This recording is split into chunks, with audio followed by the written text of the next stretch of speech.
नमस्कार, बहुत स्वागत है आप सभी का। मैं हूं आपके साथ वक्ता दुबे। मुद्दा देख रहे हैं आप।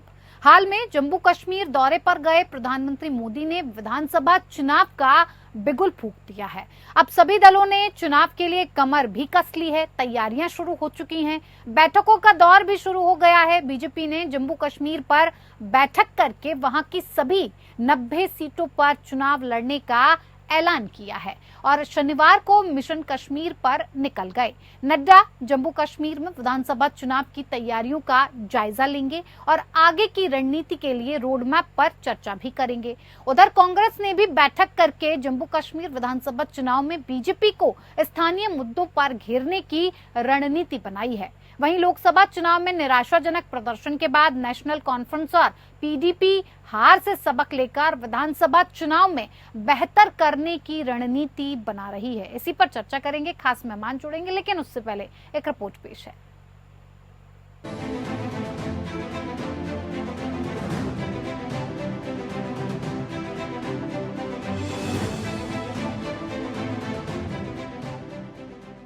अब असेंबली इलेक्शन की तैयारी भी शुरू हो चुकी है। वो समय दूर नहीं जब आप अपने वोट से जम्मू कश्मीर की नई गवर्नमेंट चुनेंगे। पीएम मोदी ने हाल ही में जम्मू कश्मीर में जल्द विधानसभा चुनाव की बात कही। इसके बाद से ही सभी दलों ने कमर कस ली। अनुच्छेद 370 हटने के बाद जम्मू कश्मीर में पहली बार विधानसभा चुनाव होने हैं। ऐसे में बीजेपी उत्साहित है। बीजेपी ने फैसला किया है कि वो जम्मू कश्मीर में सभी 90 सीटों पर चुनाव लड़ेगी। अकेले अपने बूते सरकार बनाने की संभावनाओं को टटोलने के लिए शनिवार को केंद्रीय स्वास्थ्य मंत्री और बीजेपी के राष्ट्रीय अध्यक्ष जेपी नड्डा जम्मू दौरे पर हैं। नड्डा जम्मू कश्मीर में विधानसभा चुनाव की तैयारियों का जायजा लेंगे और आगे की रणनीति के लिए रोड मैप पर चर्चा करेंगे। इससे पहले केंद्रीय गृह मंत्री अमित शाह ने गुरुवार को नई दिल्ली में अहम बैठक में जम्मू कश्मीर के राजनीतिक हालात और विधानसभा चुनाव की रणनीति पर चर्चा की। इस दौरान प्रदेश के विभिन्न भागों, विशेषकर कश्मीर में बीजेपी को मजबूत बनाने पर मंथन हुआ। बैठक में फैसला हुआ कि पार्टी सभी सीटों पर चुनाव लड़ेगी। वहीं जम्मू कश्मीर में चुनाव को लेकर कांग्रेस ने भी कमर कस ली है। कांग्रेस विधानसभा चुनाव में बीजेपी को स्थानीय मुद्दों पर घेरने की तैयारी में है। गुरुवार को कांग्रेस के आगामी विधानसभा चुनाव को लेकर मंथन किया गया। गुरुवार को कांग्रेस ने आगामी विधानसभा चुनाव को लेकर मंथन किया। जम्मू कश्मीर कांग्रेस प्रदेश अध्यक्ष विकार रसूल ने कार्यकर्ताओं और पदाधिकारियों की हाल ही में संपन्न हुए संसदीय चुनाव को लेकर प्रतिक्रिया जानी। कार्यकर्ताओं ने विधानसभा चुनाव के लिए तैयारी तेज करने और बीजेपी को जन विरोधी, युवा विरोधी, छात्र विरोधी और किसान विरोधी मुद्दों पर घेरने के लिए कहा। उधर लोकसभा चुनाव में हार के बाद पीडीपी अध्यक्ष महबूबा मुफ्ती विधानसभा चुनाव में हार का बदला लेने के लिए बेताब हैं। पीडीपी में हार की समीक्षा और आगे की रणनीति तय करने के लिए बैठकों का दौर जारी है। वहीं जम्मू कश्मीर में विधानसभा चुनावों को लेकर नेशनल कांग्रेस ने भी तैयारियां शुरू कर दी हैं। पार्टी की 2 दिवसीय कार्यकारी समिति की बैठक अध्यक्ष डॉक्टर फारूक अब्दुल्ला के नेतृत्व में हुई। पार्टी की 2 दिवसीय कार्यकारी समिति की बैठक अध्यक्ष डॉक्टर फारूक अब्दुल्ला के नेतृत्व में हुई। बैठक में मुख्य 3 बिंदुओं पर चर्चा हुई। इनमें विधानसभा चुनाव की तैयारी, वर्तमान राजनीतिक परिदृश्य और संगठनात्मक मजबूती को लेकर चर्चा की गई। केंद्रीय कार्यकारी समिति की बैठक के साथ साथ जम्मू संभाग में पार्टी की जिला स्तरीय कार्यकारी समिति की बैठकों का सिलसिला भी जारी है। साफ है, जम्मू कश्मीर में लोकसभा चुनाव के बाद अब विधानसभा चुनाव के लिए सियासी बिसात बिछनी शुरू हो गई है। सभी दल जीत के लिए अपनी गोटियां सेट करने में लगे हुए हैं। अब देखना है कि अनुच्छेद 370 हटने के बाद जम्मू कश्मीर के बदले माहौल में वहां की जनता किसे सत्ता सौंपती है। Bureau report APN. किसे सत्ता सौंपती है। Bureau report APN. तो इसी पर ज्यादा बातचीत के लिए हमारे साथ खास मेहमान जुड़ गए कि मिशन कश्मीर की तैयारियां अब शुरू हो चुकी हैं। तमाम दल जुट चुके हैं अपनी अपनी तैयारियों में, क्योंकि अनुच्छेद 370 हटने के बाद पहली बार है कि जब विधानसभा चुनाव होने जा रहे हैं, ऐसे तमाम दल हैं जो चाहते हैं कि जम्मू कश्मीर में उनकी सत्ता सेट हो जाए। लेकिन देखना होगा कि जनता इसमें किसको आगे रखती है। तमाम खास मेहमान जुड़ गए जिनसे मैं आपका परिचय करवा देती हूँ। हमारे साथ शांत प्रकाश जाटव हैं, नेता भारतीय जनता पार्टी से। बहुत स्वागत है शांत प्रकाश जी। राकेश सिंह यादव, प्रवक्ता कांग्रेस से हमारे साथ जुड़ गए हैं, आपका भी बहुत स्वागत है। और मोहम्मद अनायत, नेता पीडीपी से हमारे साथ जुड़ गए हैं, आपका भी बहुत स्वागत है। शुरुआत मैं शांत प्रकाश जी आप ही से करना चाहूंगी। मिशन कश्मीर की तैयारी तो शुरू कर दी है, विधानसभा चुनाव का बिगुल भी बज चुका है। खासतौर पर जम्मू कश्मीर में आपने सभी 90 सीटों पर लड़ने का ऐलान कर दिया है और ये कहा है कि अपने बूते पर ही आप सरकार बनाएंगे। क्या लग रहा है, किस तरह की तैयारियां आपकी रहेंगी और क्या मुद्दे रहने वाले हैं जिन पर आप आगे बढ़ेंगे? जम्मू कश्मीर, इसके लिए तमाम खूबसूरत बातें कही गई हैं। अगर कहीं स्वर्ग है तो कश्मीर में है। इस प्रकार के भाव के साथ में कश्मीर को देश और देश के नागरिक हमेशा जानते रहे, मगर काफी लंबे समय से कश्मीर जो है एक दंश से जूझ रहा था, आतंकवाद से जी। और आज जो धारा 370 खत्म करने के बाद में आज स्थिति वो पैदा होने जा रही है कि वहां पर अभी हमने लोकसभा में देखा कि बहुत बढ़िया तरीके से वहां के जो नागरिक है उन्होंने बहुत अच्छी तरीके से वोटिंग की और अपने मत का बहुत बढ़िया प्रयोग किया। और उसी तर्ज पर अब विधानसभा का चुनाव होने जा रहा है और विधानसभा में उत्साह है लोगों में। और मैं समझता हूँ कि अपने अपने क्षेत्र से प्रतिनिधि चुनने का उनको जो अवसर मिल रहा है, तो जाहिर सी बात है कि खूबसूरत जो है कश्मीर का दोबारा निर्माण होगा। भारतीय जनता पार्टी के तमाम पदाधिकारी और तमाम नेता उस काम में अपना पूरा प्रयास कर रहे हैं और जिस तरीके से कल घोषणा हुई है कि 90 के 90 सीटों पर हम चुनाव लड़ेंगे, तो मैं समझता हूँ कि जम्मू कश्मीर की जनता जो है इस चीज को स्वीकार भी करेगी। और मुद्दे क्या रहने वाले हैं? हमारी सरकार ने वहाँ पर ये माहौल दिया है, हमें चुन करके वहाँ पर सरकार बनाने का भी मौका नहीं। क्या जनता को ऐसा आप देंगे कि वो आपको सरकार में लेकर आए? क्या मुद्दे रहेंगे सर? देखिए, हमारा मुद्दा केवल डेवलपमेंट और सुरक्षा का है। ठीक है। हम अपने जो भी स्टेट है उसमें बहुत अच्छा डेवलपमेंट कर रहे हैं, उसका 60% लाभ वहाँ की जनता को मिल रहा है।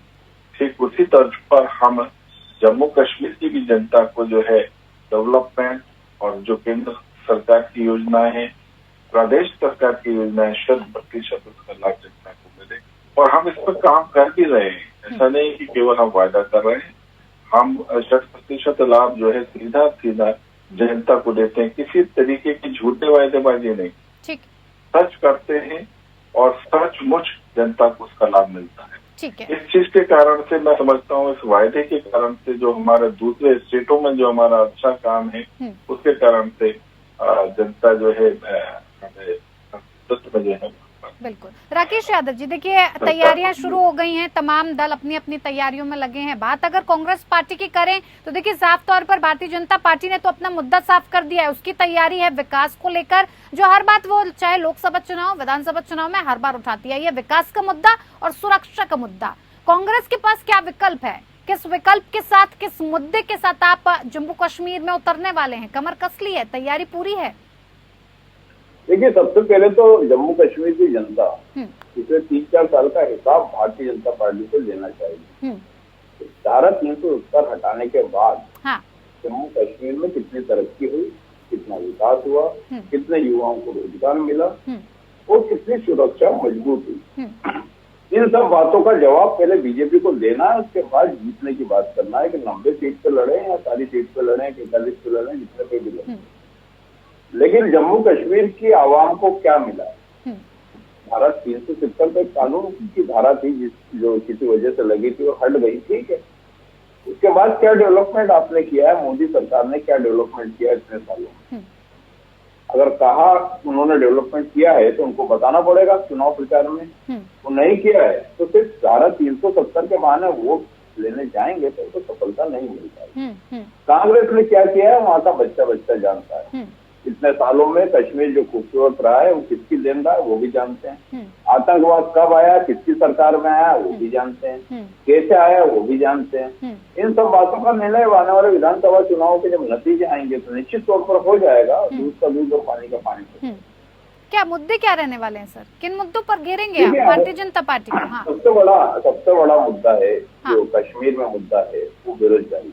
ठीक है, वो युवाओं की बेरोजगारी का है। डेवलपमेंट की जो बात करते हैं, क्या डेवलपमेंट करा वो उनको बताना चाहिए कि आपको तो 9 साल सत्ता में हो गए हैं, आपने कितना डेवलपमेंट करा एक दो ही बता दीजिए, ज्यादा नहीं तो। पुराने जो डेवलपमेंट है उनको छोड़कर नए डेवलपमेंट में आपने 9 साल में एक आध उपलब्धि हो तो बताइए, एक भी नहीं है तो जनता क्यों वोट देगी भाजपा? यानी कि जम्मू कश्मीर में भी बेरोजगारी के मुद्दे पर आप डटे रहेंगे? निश्चित तौर पर जी, ठीक है। अनायत जी भी हमारे साथ जुड़ गए हैं, पीडीपी के नेता हैं। अनायत जी, क्या लग रहा है? देखिए, सभी पार्टियों की तैयारियां शुरू हो गई हैं, आपने भी पार्टी की तैयारियां शुरू कर दी हैं। किस तरह की रणनीति बनाने की शुरुआत हो गई है? क्योंकि जिस तरह का परिणाम आपको लोकसभा में देखने को मिला है, जाहिर सी बात है इस तरह का परिणाम आप विधानसभा चुनाव में नहीं देखना चाहेंगे। किस तरह की तैयारी कांग्रेस और भारतीय जनता पार्टी से लड़ने के लिए, कितनी मजबूत रणनीति है आपके पास?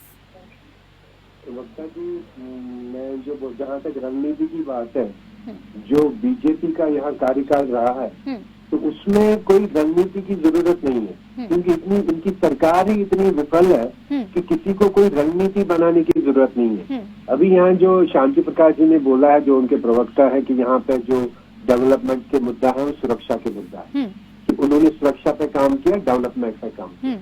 किस सुरक्षा की बात कर रहे हैं ये आप देखिए कि पिछले 3 महीनों में हमारे कितने जवान शहीद हो गए। रियासी में क्या हो गया, कटरा के पास, उसके बाद पुंछ में क्या हुआ, डोडा में क्या हो रहा है, कठुआ में क्या हुआ, तो इसी सुरक्षा की बात कर रहे हैं ये। और दूसरी बात डेवलपमेंट की, और जो बात उनको करनी चाहिए तो उसके बारे में तो ये बोलेंगे नहीं। जो हमारे यहाँ पे डोमेस्टिक गैस सिलेंडर हमको 500 रुपए का मिल रहा था वो अभी हमें 1150 का मिल रहा है। जो हमें 1 किलो चावल मिल रहा था यहाँ पे 20 रुपए का मिल रहा था तो अभी 40 रुपए का मिल रहा है। जो यहाँ के रियल इश्यूज है वो अनएम्प्लॉयमेंट है।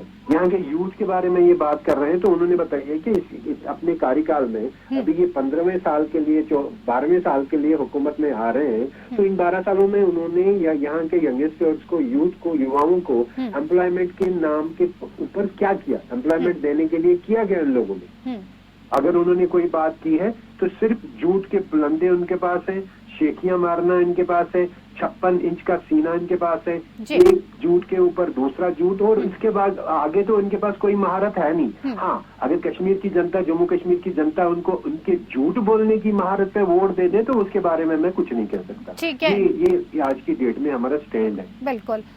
और आपने देखा होगा कि पिछले जो हमारे यहाँ पे जो राज्यसभा के चुनाव हो गए, उसमें बीजेपी की, ये तो अभी 90 सीटों पे चुनाव लड़ने की बात कर रहे हैं, उनको पहले इनके जो शांत प्रकाश जैसे मैं आप ये पूछे, आपके माध्यम से मैं ये पूछना चाहता हूँ कि अगर ये इतने ही कॉन्फिडेंट हैं तो उनको यहाँ कश्मीर वैली में तो सिर्फ 3 ही पार्लियामेंट्री कॉन्स्टिट्यूंसीज थी, उसके लिए काहे उनको कैंडिडेट नहीं मिला? और अगर मिला भी, जो उनके सहायक दल है, जो अपना बारामूला से उनके पीपल्स कॉन्फ्रेंस के सज्जाद गनी लून साहब, उनकी तरफ से, एनडीए की तरफ से, वो बोलते हैं कि जो मोदी जी हैं उनके चचा हैं, वो उनके भतीजे हैं, उनको बोलिए उनको कितने वोट मिले।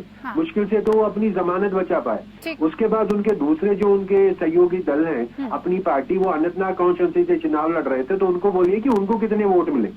तो अब ये जब बोल रहे हैं तो ये तो बड़ी बड़ी बातें, 400 पार, इस बार 400 पार का नारा भी इन्होंने ही लगाया था, और वही नारा यहाँ भी है। वो 90 सीटों पर चुनाव लड़ रहे हैं, लड़ने के लिए तो कोई बात नहीं है, लेकिन उसमें नतीजा क्या आएंगे उसमें तो वो सबको पता है। बिल्कुल। शांत प्रकाश जी, देखिए बात तो वाजिब है, सवाल भी पूछा जाना चाहिए, चाहे कांग्रेस पार्टी हो या फिर पीडीपी की पार्टी हो।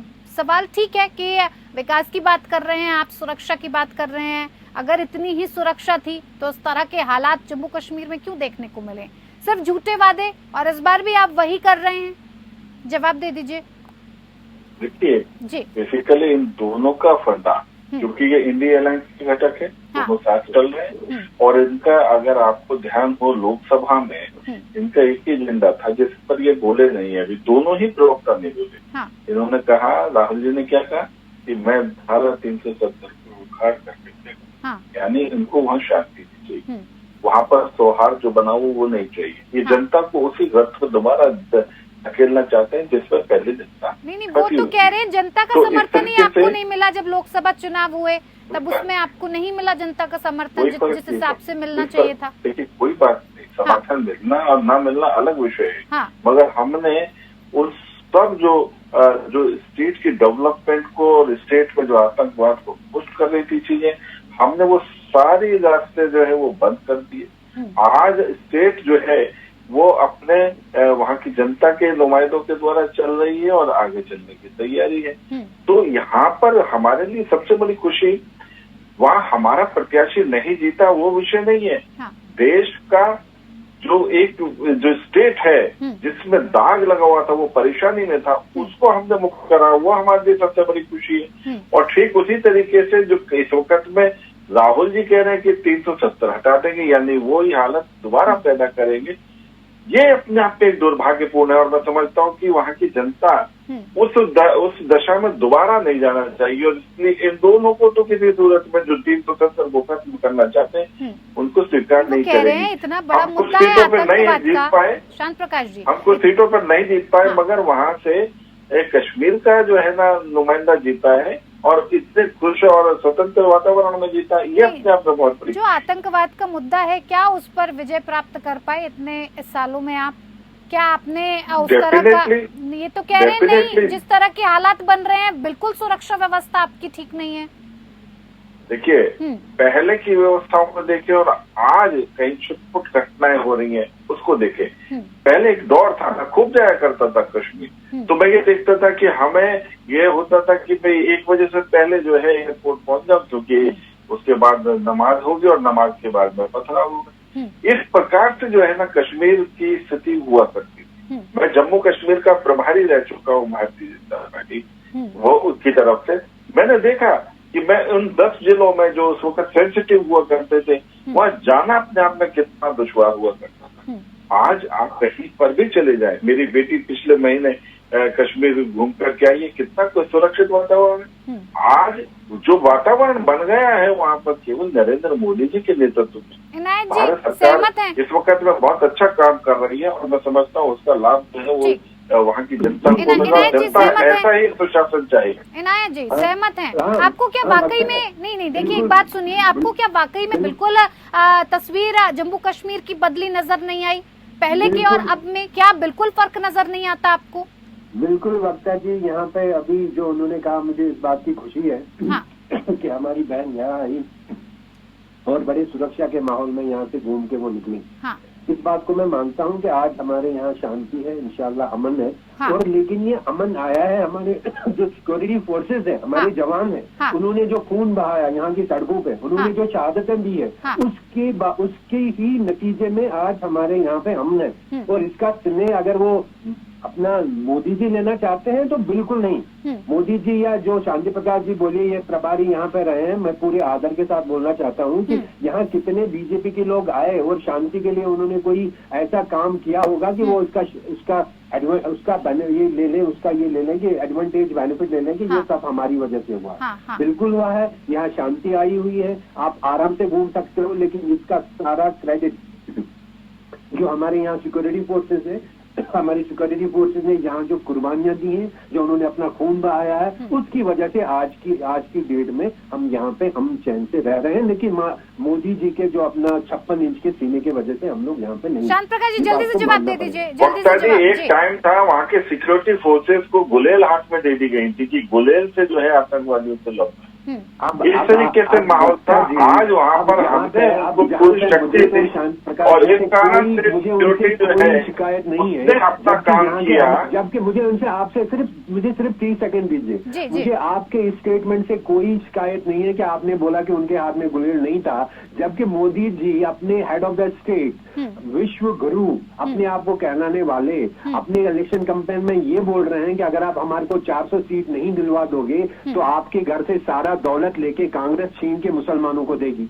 हम मुझे इससे कुछ मतलब इसके बाद अगर शांति प्रकाश जी बोलते हैं कि उनके हाथ में गुलेल नहीं था तो मुझे उनसे कोई शिकायत नहीं है। जबकि हमारे मोदी जी ये बयान देते हैं कि अगर आप मुझे 400 से ज्यादा सीट नहीं दोगे तो खुदा न खास्ता राम मंदिर पे कांग्रेस वाले बाबरी मस्जिद का ताला लगा देंगे। और जब मोदी जी ऐसा स्टेटमेंट दे रहे हैं तो अगर शांति प्रकाश जी ये बोल रहे हैं कि उनके हाथ में गुलेल नहीं है तो मुझे उनसे कोई शिकायत ठीक है, जवाब ले लेते हैं शांति प्रकाश जी, फटाफट से मुझे राकेश जी का रुख करना है। की भाषा क्यों इस्तेमाल कर रहे हैं? आप क्यों झूठ की भाषा इस्तेमाल कर रहे हैं? झूठ बोलना बंद करें। हमने वहाँ पर जो काम किए, हमने वहाँ सुरक्षा बलों को जिस तरीके से पूरी तरीके से आजादी दी, उसका परिणाम है कि वहाँ पर जितने भी ये जो फैमिली गैंग जो चल रही थी, परिवारवाद चल रहा था, वो खत्म हुआ। वहाँ की जनता जो है उसको निजात मिली उस फैमिली गैंग से। और अब जो है विधानसभा में आप देखना कि इसके ठीक है राकेश यादव जी, आप इस बात से सहमत हैं? क्योंकि लगातार देखिए भारतीय जनता पार्टी तो यही कह रही है कि चाहे सुरक्षा हो चाहे विकास हो, कश्मीर की जो नई पॉलिसी थी, नए कश्मीर की जो पॉलिसी रखी गई थी, नया कश्मीर बनाने की जो तस्वीर एक थी वो बिल्कुल बदल चुकी है, लेकिन आप लोगों को पता नहीं क्यों वो दिखाई नहीं देती। शायद हो सकता है कि पूरे देश की जनता को इनको पुलवामा कांड बहुत छोटा लगता है ना, वो उनके लिए बहुत छोटी बात होगी कि इतने सैनिक मर गए, सामान्य बात है। वो इन्हीं के शासन में मरे, इन्हीं के शासन में 300 किलो RDX आया था, कहाँ से आया आज तक नहीं पता चला। इतनी बढ़िया सुरक्षा व्यवस्था है कश्मीर की। ये बोल रहे घूम के आ जाओ, कहीं कोई ट्रक आएगा भर के और ऐसे 200-300 लोगों को उड़ा देगा, बाद में उसकी जांच भी नहीं होगी और पता भी नहीं चलेगा कहाँ से आया। इसको सुरक्षा व्यवस्था नहीं हुई। इसको सुरक्षा व्यवस्था अगर बोला जाएगा तो वो मजाक होगा। जवान अपनी शहादत दे रहे हैं और कोशिश कर रहे हैं, उनने अमल चैन कायम करा है, वो तारीफ के काबिल है। लेकिन उस पर रोटियां सेक रहे हैं देश के प्रधानमंत्री या बीजेपी के लोग, वो निंदाजनक बात है। क्योंकि वो खुद ही अपने बयानों में बोले हैं कि मुसलमान आएंगे आपकी एक गाड़ी छीन लेंगे, मुझे वोट नहीं दोगे। ये 100% सच है। ये भी बोल रहे थे कि झूठ बोल रहे हैं, झूठ कोई नहीं बोल रहा है, ये भाषणों में रिकॉर्डेड है। आपका मंगलसूत्र छीन लिया जाएगा मुझे अगर इतनी सीट नहीं मिलेगी। ये घुसपैठी है, घुस आएंगे। किसने बोला है? देश के प्रधानमंत्री ने बोला है। आप अगर कश्मीर को अपना मानते या देश के मुसलमानों को अपना मानते तो ऐसा तो नहीं बोलते ना। तो बंटवारा तो आप करना चाहते थे, उसी का आप चुनाव लड़ने जा रहे हैं, तो क्यों वोट आपको देगी देश की जनता? क्योंकि हिंदू मुस्लिम सभी इस देश के भागीदार है। यानी कि आपको लगता है कि ये जो मुद्दा रहने वाला है जिस पर आप बात कर रहे हैं, ये भारतीय जनता पार्टी के पक्ष में नहीं रहेगा और भारतीय जनता पार्टी को इससे नुकसान पहुंच सकता है? राकेश जी, निश्चित तौर पर पुलवामा कांड उनके पक्ष में जाएगा, उससे कितना फायदा होगा देश की जनता बताएगी। उसका जवाब आज तक नहीं मिला। जी, पाकिस्तान के पास एटम बम है, इस वजह से कश्मीर को नहीं देखना, कश्मीर में कोई हस्तक्षेप नहीं करना, कोई एक्टिविटी नहीं करनी, क्योंकि पाकिस्तान एटम बम फेंक देगा। ऐसा आपकी बातें मनगढ़ंत है। इस तरीके से अभी ये दिखा रहे हैं ना कि मंगलसूत्र, पाकिस्तान से ये लोग करते हैं कि पाकिस्तान के पास एटम बम है, पाकिस्तान के सामने सिलेंडर हो गए थे, कश्मीर के बारे में ये झूठ बोलते रहे, मगर हमने कहा कि एटम बम पाकिस्तान के पास नहीं, हमारे पास है। और हमने वहां पर जाकर के हमने पाकिस्तान के सर्जिकल स्ट्राइक करी। अपराधी कौन है ये तो बताइए। पाकिस्तान में जाकर के हमने सर्जिकल स्ट्राइक करी, क्योंकि हमें मालूम है कि हमारे पास में जिगर हमारी सेना के पास में है। और ये आज भी इतनी छटपटा है पर आप इनकी बेचैनी और छटपटा है, देख लो। हमने तो घर में घुस करके मारा और देश को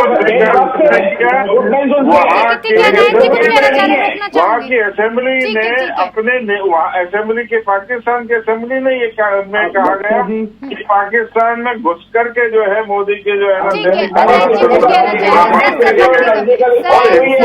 सेना को भरोसा, ये तो सेना को गुंडा बोल रहे थे, ये तो सेना को गुंडा बोल रहे हैं, ये तो सैनिकों के बारे में सुरक्षा बल के बारे में कर रहे हैं। बहुत बहुत धन्यवाद आप सभी मेहमानों का हमारे साथ इस खास पेशकश में जुड़ने के लिए। मुद्दा में फिलहाल इतना ही। नमस्कार।